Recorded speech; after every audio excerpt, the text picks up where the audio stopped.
Bom, Ângela Villarreal, fui professora do ISPA, estou reformada, sou psicanalista, reformei-me há pouco tempo ainda. Bom, e tenho uma longa história com o ISPA, porque entrei já há muitos anos, não é?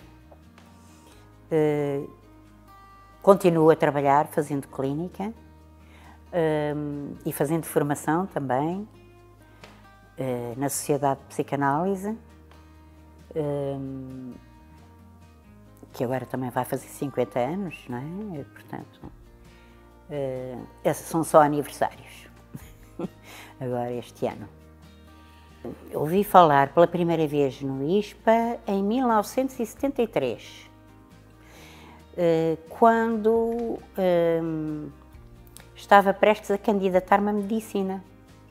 E foi mesmo por acaso que eu soube que havia uma escola de psicologia em Lisboa. E foi por isso que eu não me candidatei à medicina e vim para o ISPA. Na altura era completamente diferente, mas o que eu queria era estudar o ser humano, a psicologia do ser humano. E, portanto, candidatei-me ao ISPA nessa altura.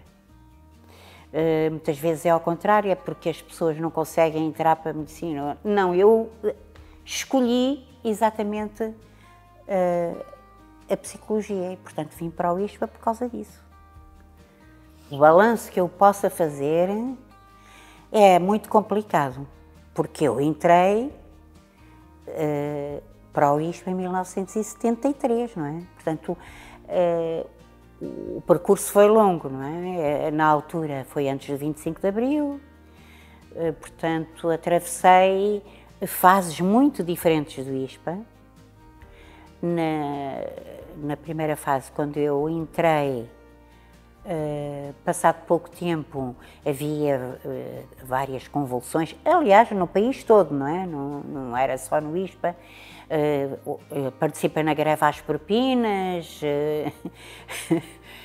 houve uma série de contestações feitas no ISPA, e não só no ISPA, nas universidades em geral, havia muita contestação, muitas reuniões gerais, muitas assembleias de estudantes, no ISPA e fora do ISPA, porque havia muitas. Foi uma altura de uma grande efervescência que durou ainda durante bastante tempo, porque depois o ISPA pertencia às congregações religiosas, não é? E depois incitou-se um processo de aquisição, da transformação do ISPA numa cooperativa e aquisição do alvará para o ISPA, para a cooperativa, não é? E, portanto, alterou-se completamente, com muitas convulsões e muitas discussões pelo meio, evidentemente, alterou-se completamente a feição do ISPA. Depois de muitas discussões, o currículo foi alterado. Naquela altura, o ISPA era a única escola de psicologia no país e era a que era conhecida também lá fora, portanto houve uma grande influência na organização do currículo de escolas estrangeiras, sobretudo francesa e belga. Na verdade foram as maiores influências na altura. O corpo docente também se alterou e vieram muitas pessoas do estrangeiro. Eu própria houve uma altura que fui estudar para o estrangeiro e voltei. Portanto, eu entrei como estudante e depois vim dar aulas para o ISPA e quando saí, pronto, saí como professora, não é? Portanto, foi uma vida inteira aqui no ISPA, com muitas lutas, muitas alterações, porque evidentemente que muitas coisas se alteraram durante este percurso. E, por exemplo, a certa altura houve uma dificuldade enorme porque tivemos de sair da Rua da Emenda, não é? Porque eu comecei na Rua da Emenda, num edifício da Rua da Emenda, que depois, eu penso que era perto da sede do PS até. Agora já não me lembro bem, mas penso que ao lado era a sede do PS. Era um sítio ótimo, porque era na Baixa, tinha montes de livrarias, portanto era sempre uma agitação, era muito interessante. Depois tivemos de sair e não tínhamos instalações. As únicas instalações que nos disponibilizaram foram uns armazéns na Feira Popular, que embora não fossem muito pequenos, na verdade tínhamos uma parte do ano, tínhamos de ouvir a música da Feira Popular. E portanto, claro que saíamos, podíamos ir comer farturas, andar no carrossel, de coisas deste género, mas o que é certo é que isto também significa que o ISPA foi muito resiliente, porque durante aquele tempo bateu-se com muitas dificuldades, inclusivamente sendo a primeira escola de psicologia, bateu-se com a dificuldade da abertura das universidades do Estado, não é? Portanto, a primeira de Lisboa, do Coimbra e do Porto. Mas o ISPA não perdeu nada, porque já tinha um estatuto assegurado e continuou o seu percurso. E acho que foi muito importante o ISPA ter a sua marca própria, sobretudo no que diz respeito a uma linha orientadora de base, que foi a linha humanista e psicanalítica. Isso foi uma coisa muito importante para o ISPA, para que o ISPA se mantivesse como uma escola democrática e aberta às ideias. Eu acho que isso foi muito importante. Claro que agora o ISPA é diferente e na altura também não havia a mesma abertura internacional, mas hoje existe e o ISPA recebe já há muitos anos, ainda eu dava aulas no ISPA, recebia muitos estudantes estrangeiros. Eu todos os anos tinha nas minhas cadeiras vários estrangeiros que eu acho que vinham para cá por causa da psicanálise, para estudar a componente psicanalítica. E alguns estudantes eram mesmo muito bons, muito interessados. Outros não, como tudo, claro, é assim. Mas havia muita gente interessada que vinha para cá estudar. Eu suponho que continue igual. Também não sei assim há tanto tempo, não é? Suponho que continue igual.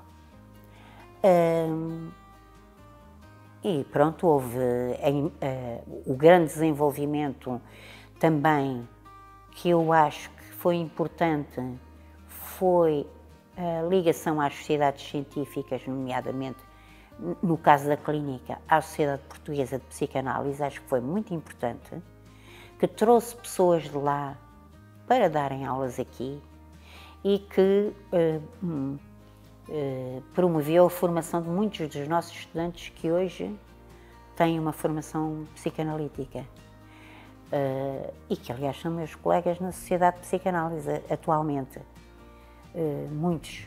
Portanto, foi, naquela altura, acho que foi muito importante esse vínculo. Pronto, claro que agora há outras pessoas também, de outras universidades, que desenvolvem esta linha orientadora, mas isto foi... Eu pertenci a vários órgãos também, durante este tempo. Houve uma luta para a alteração de programas, isso tudo no Conselho Científico, porque se vai assistindo a atualizações, não é, ao longo do tempo. E pronto, acho que o ISPA tem uma boa penetração no tecido social. Acho que é conhecido em toda a parte. em todas as escolas o ISPA está bem cotado, entre estudantes de outras escolas até colegas nossos. Eu acho que o momento mais importante no ISPA foi a altura, não foi quando passou o Instituto Universitário, embora isso tenha sido muito importante. Foi o momento em que o ISPA foi considerado universidade. Porque durante muito tempo, enquanto não existia outra escola, o ISPA era reconhecido no estrangeiro como uma universidade. Era a única que havia em Portugal. Depois, a partir do momento em que apareceram as universidades públicas, não é? Houve um problema de acreditação, não é?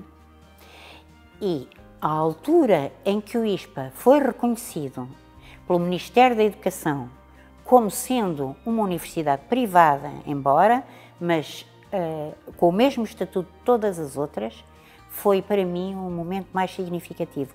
E não posso esquecer-me que veio cá o Ministro da Educação e o Presidente da República de então, o Presidente Ramalhianes. Esse foi um momento chave. A partir daí, tudo se alterou para o ISPA. Tudo voltou ao desenvolvimento que o ISPA tinha antes. Claro que depois as coisas evoluem e hoje o ISPA é um instituto universitário, não é? Que é muito importante. Mas há uma coisa que eu queria sublinhar, não sei se alguém já sublinhou isto, mas o ISPA chamou-se ISPA por ser Instituto Superior de Psicologia Aplicada. E porquê? Porque a psicologia antes era uma disciplina da filosofia. Portanto, não era suposto ser aplicada. Nem era suposto ter investigação a partir do contacto direto com as pessoas, os sujeitos, não é? Os seres humanos. Era uma coisa mais de reflexão. Portanto, a partir do momento em que se criou um Instituto Superior de Psicologia Aplicada, era óbvio, estava sublinhado, que esta disciplina não era um apêndice da psicologia, era uma coisa nova e, como direi, independente. Era uma disciplina independente, autónoma e que funcionava de maneira autónoma da filosofia. Naquela altura não era assim, tanto que havia um sindicato de psicologia que era dominado pelas pessoas da filosofia. E, portanto, até na altura do 25 de Abril, a invasão do sindicato para ser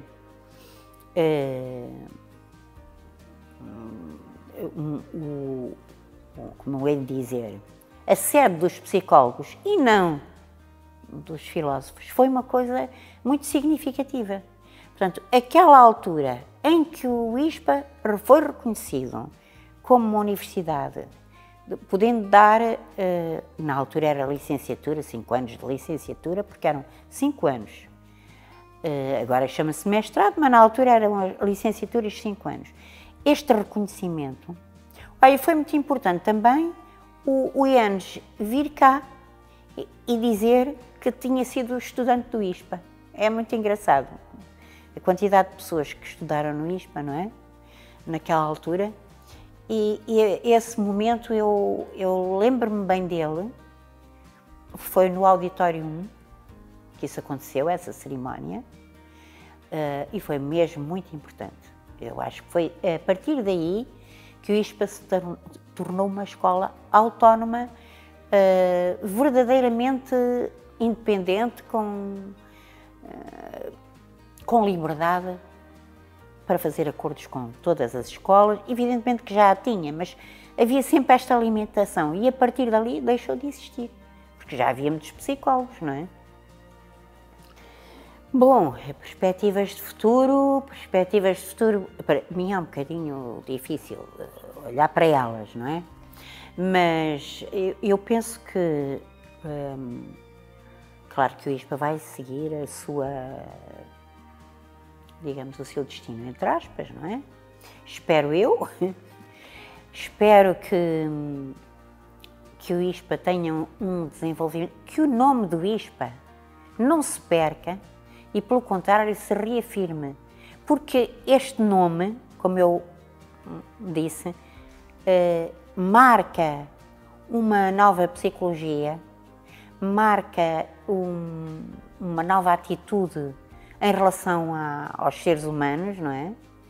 E há a possibilidade de intervenção em todas as áreas da psicologia. No meu caso é a clínica, mas pode ser outra área qualquer, não é? A psicologia é importantíssima e acho que não deve ser secundarizada em relação a outros ramos do saber, mesmo das ciências humanas. A psicologia deve reafirmar-se enquanto tal, enquanto psicologia aplicada, quer na investigação, quer no trabalho prático, na intervenção, na clínica, na educação, nas instituições em geral. Eu acho que é importante que o nome do ISPA continue a salientar-se. Porque eu, no meu tempo, havia pessoas que vinham ter comigo para me conhecer porque eu era professora do ISPA, não era por eu ser quem sou, porque eu era professora do ISPA. Portanto, a importância do ISPA era muito grande.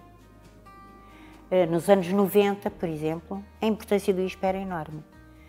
Se uma pessoa dissesse que era professora do ISPA, ficava logo... Era como se adquirisse outro prestígio, digamos assim. Portanto, não tem a ver com mais nada, tem a ver com o prestígio do ISPA naquela altura, que era enorme.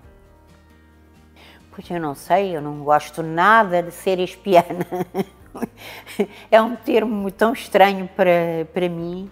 Ser do ISPA, pronto, é uma coisa. Ser ispiano não me soa bem. Não me soa bem. Mas acho que as pessoas do ISPA se reconhecem umas às outras, não é? Os estudantes, o corpo docente, se as pessoas tiraram cá o curso, gostam de reconhecer outro que cá tirou o curso, não é? E eu penso que é assim uma espécie de, sei lá, fraternidade, não sei como dizer, mas que o ISPA marca, sempre marcou e continua a marcar as pessoas e um determinado modo de funcionamento. Penso que será isto, o ser ispiano, é que realmente marca a relação entre as pessoas, é talvez mais democrática que noutros sítios, talvez por causa da história, porque isto é uma cooperativa e portanto, principalmente no início, naturalmente, tudo era debatido, não é? Tudo, desde as instalações, à compra do edifício, às obras, tudo era debatido e, portanto, há uma marca democrática aqui no ISPA que perdura. Eu penso que será isso, esse ambiente, talvez. Penso que será isso. Não vejo outra...